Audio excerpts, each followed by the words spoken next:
আসসালামু আলাইকুম। দিনাজপুরে বেড়াতে এসে আমরা চলে গিয়েছিলাম পীরগঞ্জের মাল্টা ও কমলা বাগান অরেঞ্জ ভ্যালিতে।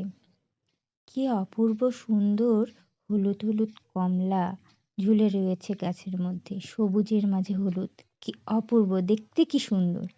তো খুব ইচ্ছে হচ্ছিল কোনো মালটা কমলা ছিঁড়ি, কিন্তু দুঃখের ব্যাপার হলো প্রতিটি গাছ পাহারা দেওয়ার জন্য একজন করে লোক রেখে দিয়েছে।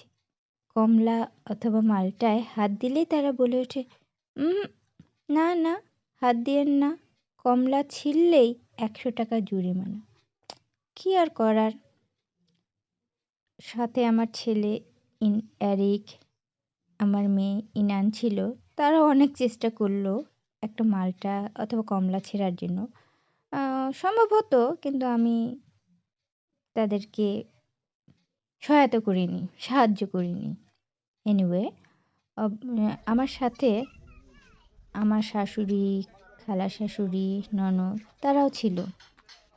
এত কমলা দেখে, এত মালটা দেখে আর আমরা লোভ সামলাতে পারিনি।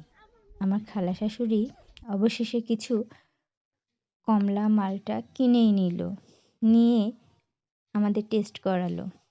উফ, কি দারুণ মিষ্টি, রসালো মালটা কমলা।